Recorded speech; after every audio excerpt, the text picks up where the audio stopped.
வணக்கம். அருள்மிகு மாங்காடு பெரிய பாளையத்தம்மன் திருக்கோவில். ஒரு சின்ன ஸ்டோரி. நான் ஒரு படம் பார்த்தேன். அந்த படத்தில் வந்து ஃபுல் டாப்பிக்கே வந்து குழந்தை இல்லாததுக்கான டாபிக் தான். அது கேரளா மூவி. அது தமிழில் ட்ரான்ஸ்லேஷன் பண்ணியிருந்தாங்க. என்ன சொல்ல வராங்கன்னா, அவங்களுக்கு மேரேஜ் ஆகி 1.5 வருஷம் தான் ஆச்சு. குழந்தை நிற்கலன்னு சொல்லிட்டு எல்லாருமே அந்த ஊரில் இருக்கவங்க எல்லாருமே ஏளனமாக பேசினாங்க. அதுக்கப்புறம் வந்து ஒரு டாக்டர் ரீதியாகவும் போனாங்க. கோவில் ரீதியாகவும் போகும்போது ஒரு விஷ்ணு கோவிலில் போய் வேண்டி பரிகாரம் பண்ண பிறகு குழந்தை இருந்துச்சு. ஒரு அம்மன் கோவிலில் போய் தொட்டில் கட்ட சொன்னாங்க. அந்த குழந்தை நிற்கிறதுக்கு முன்னாடி அந்த பொண்ணு வலியை சுமந்ததை விட குழந்தை நின்றுடுச்சு. நின்றுட்டு தொட்டில் கட்டணும் வேண்டியதுனால போய் தொட்டில் கட்ட போயிருக்காங்க. தொட்டில் கட்ட போன நைட்டு கனவுல வந்து அம்பாள் கனவுல அம்பாள் வந்தவும் அந்த பொண்ணு தூக்கத்திலேருந்து எழுந்திரிச்சு படபடன்னு ஆகி மறுநாளே அந்த பொண்ணுக்கு முத்தம்மை போட்டு வாத்துடுச்சு.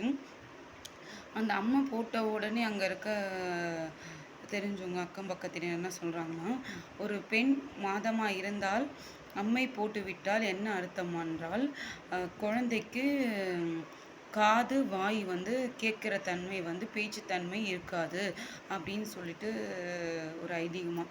அப்புறம் அந்த பொண்ணு திருப்பியும் அந்த மாரியம்மன் கிட்டேயும் அந்த விஷ்ணு மாயா கோவில்லையும் விஷ்ணு கோவில்லையும் வேண்டிட்டு வழிபடுறாங்க. அதுக்கப்புறம் அந்த பொண்ணுக்கு டெலிவரி ஆகிட்டு அந்த அம்மா அணுகிறதுனால குழந்தைக்கு வாய்ப்பும் பேச முடியுது, காதுமே கேட்க முடியுது. அந்த கதை நான் ஏன் சொல்ல வரேன்னா, அந்த பொண்ணு 1 வருஷம் 1.5 வருஷத்துலேயே வந்து ஒரு குழந்தைக்காக அவ்வளோ கஷ்டப்படுது. நம்ம கோவிலில் ஒரு அபிஷேகத்து மூலயமாவும் ஒரு பழம் வச்சு தரதுலேயும் அம்பாள் தீர்த்தம் தரதுலேயும் பல பேருக்கு குழந்தை நிற்கிது. இதை நம்ம காசு ரீதியாக பண்ணோன்னா நம்ம எவ்வளோ அம்பாள் நாங்கள் செய்யலாம். ஒரு மன ரீதியாக ஆத்ம ரீதியாக நம்ம பண்ணும்போது ஏகப்பட்ட இடையூறுகள். இப்போ இந்த படம் எதுக்கு நான் சொல்ல வரேன்னா, ஒருவன் இறைவன்கிட்டே வர வாங்கின பிறகு நம்மளுக்கும் இறைவனுக்கும் சம்மந்தம் இல்லை சொல்கிற காலத்தில் இருக்கும். குழந்தை நிற்கிற வரைக்கும் அம்மா குழந்தை நிற்கலாமா, இப்படிம்மா அப்படிம்மா. குழந்தை நின்றுடுச்சா, 90 நாள் ஆயிடுச்சா, அப்புறம் நம்ம கோவிலில் வேணுமா அந்த கோவிலில் போய் சொல்லலாம், இல்லை 5ஆம் மாதம் கூட சொல்லலாம். அந்த முகத்தை பார்க்கணுமே. இப்படி ஒரு நம்ம பக்கம் அப்படி திரும்ப கூட மாட்டாங்க. அதுக்குள்ளே அம்பாள் சொல்லிடுவா அவங்களுக்கு, அவங்க திரும்பவே வேண்டாம், வந்தால் நம்ம கேட்கலாம் அப்படின்னு சொல்லிட்டு நம்மக்கிட்ட அம்பாள் சொன்னதுக்கும் அவங்க சொல்லத்துக்கும் ஒத்து போதா நம்ம பார்ப்போம்ல. அப்படி பார்க்கும்போது கேட்கும்போது சம்மந்தமே இல்லைன்னு பேசுவாங்க. ஒரு 10 நாள் போன பிறகு வருவாங்க. வந்த பிறகு எந்த பிரச்சனையாயிடுச்சுமா என் குழந்தைக்கு என்ன மாசமா இருக்கும்போது ஒரு கோவில் வச்சுருக்கோன்னா நம்மக்கிட்ட சொல்ல தயங்கணும். குழந்தை இல்லைன்னா நம்மக்கிட்ட சொல்லணும். இந்த மாதிரி இப்போது நம்ம கோவில் வச்சுருக்கோன்றனால சொல்ல, பல குறிமேடைகள்லேயே பல பேர் வந்து மருளாடி சொல்லி குழந்தை நின்றவங்களுக்கும் இந்த சம்பவம் நடந்திருக்கும். அப்படி நடந்திருந்தா கண்டிப்பாக எனக்கு கமெண்ட் பண்ணுங்கள். ஏன்னா இப்போது எங்கள் கோவிலை பொறுத்த வரைக்கும் குறி எடுக்கக்கூடாது. ரொம்ப கஷ்டம்னு வராங்களா, அம்பாள்கிட்ட அந்த நேரத்தில் நித்திரையில் கேட்போம். இப்போ பெரிய பார்த்தா சுத்தமாக எதுவுமே சொல்லாதீங்கன்ட்டா, கேட்க வராதீங்கன்ட்டா.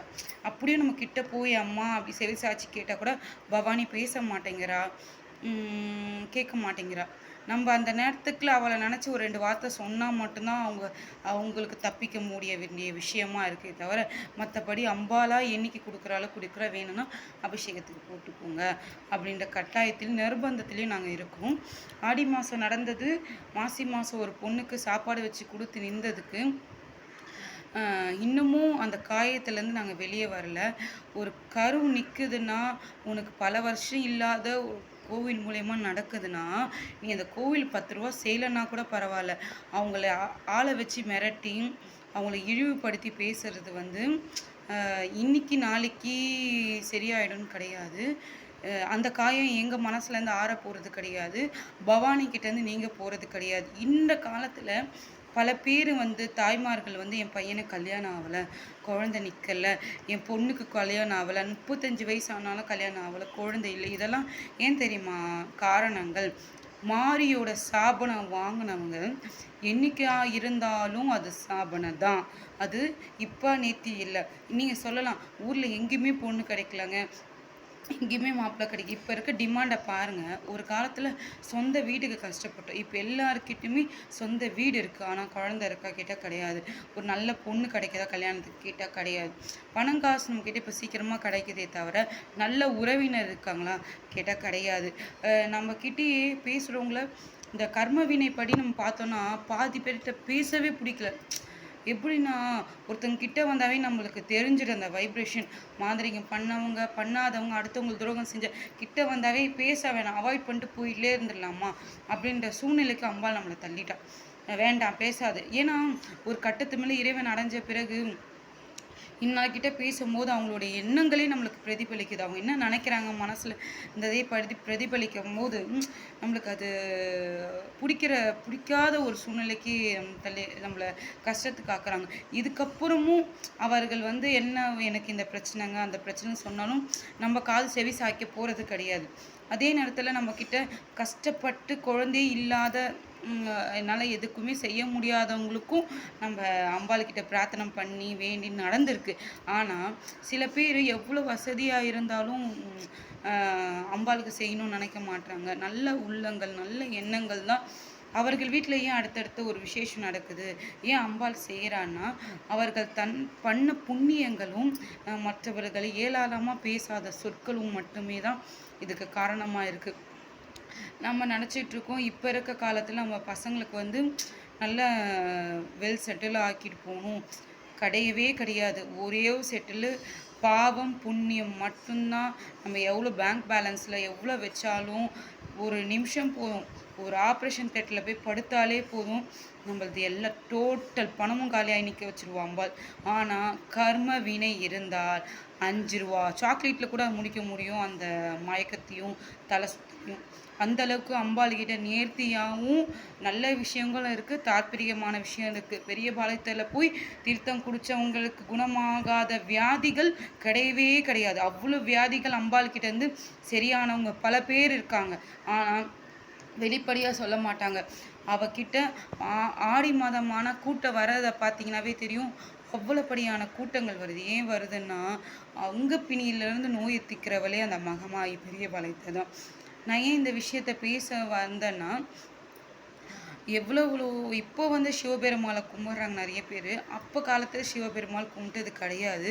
நாங்கள் ஒரு நேரத்தில் சிவபெருமாளை நாடும்போது ஸ்கூல் படிக்கிற வயசில் சின்ன பசங்க போய் சிவன் சிவன் சுற்றின்னு இருக்கு அப்படின்னுவாங்க.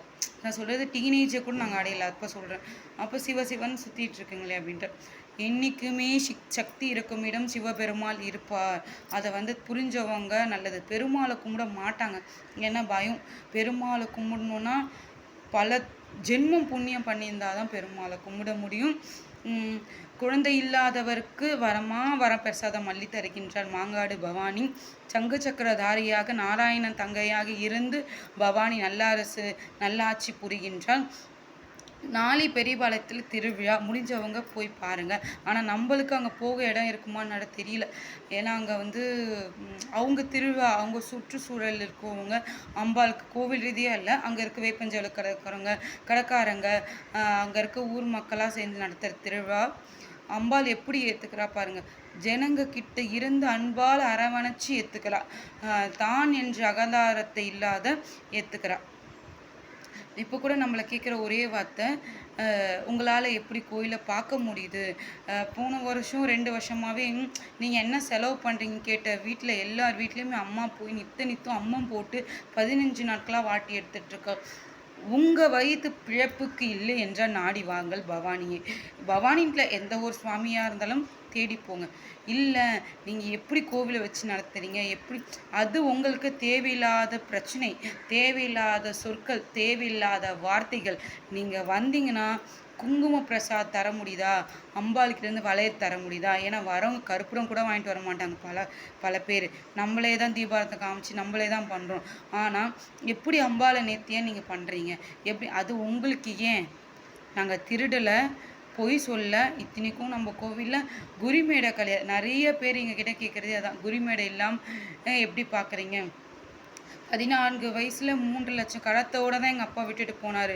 பஞ்செடுக்கும் மாடியிலையும் இன்கம் வர சோர்ஸில் எங்கள் அப்பா எங்களை விட்டுட்டு போகல. பவானியை எப்படி பார்க்கணும்னு சொல்லிட்டு எங்கள் கண்ணுக்கு தெரியும், அந்த ஏழுமலையான் கண்ணுக்கு தெரியும். மாங்காட்சி தவம் புரிகிற காமாட்சிக்கு விதவிலக்காய் நல்லா ஜோதியில் எப்படி நிற்கிறாளோ அந்த ஜோதி ரூபம் எங்கள் கண்ணிலே காமிக்கிறா. அவ ரூபத்தில் நாங்கள் நடத்துகிறோம். புரியுதுங்களா? தவிடு பொடி இல்லாத அளவுக்கு நல்லபடியாக சுத்தமாக இருக்கும் அம்பாள். நீங்கள் வந்து பாருங்கள். கேட்குறவங்களுக்காக இந்த பதில். கேட்காத நல்ல விழாங்கள் பவானிக்கு நித்தம் உங்களால் முடிஞ்சதை செய்யுங்க. வந்தால் கோவில் உள்ள வந்தாவே அடித்து காசு வாங்குற குணம் நாங்கள் கிடையாது. எங்கள் அப்பா அதுக்காக கோவில் கட்டலை. அப்படி வாங்கணும்னு நினச்சோன்னா நாங்கள் வாங்கலாம். இது எங்கள் கோவில், யாருக்கும் எங்களை கேட்க ரைட்ஸ் கிடையாது.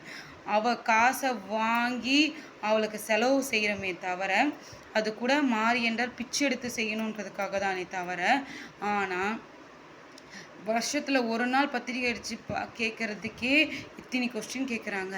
ஆனால் வருஷம் முழுசும் நாங்கள் அவளை பார்க்குறோம். எப்படி பார்க்குறோன்ட்டு என் பெத்தவ அம்மாவுக்கு தெரியும், பெரிய பால்தாக்கு. நீங்கள் யாரும் கணக்கு போட வேணாம். உங்கள் கணக்குக்கு அவள் சீக்கிரமாகவே பதில் சொல்லுவாள். பதில் சொல்ல இருக்கிறா, பதில் சொல்லிகிட்டே தான் இருப்பாள். ஜெய் பவானி. அருள்மிகு பெரியபாளையத்தம்மன் திருக்கோவில் நவராத்திரி உற்சவம் வைக்கிறோமா இல்லையான்ட்டு இன்னும் 2 நாளில் வீடியோ போட்டுரும். பாய். நன்றி வணக்கம். பாய். நம்ம ஸ்ரீபவானி சத்துமா மிக்ஸ் வாங்கி பயன்படுத்தி பாருங்கள். நன்றி வணக்கம். எல்லா புகழும் ஆரண்யா பவானி பெரியபாளையத்தாக்கே. நன்றி வணக்கம்.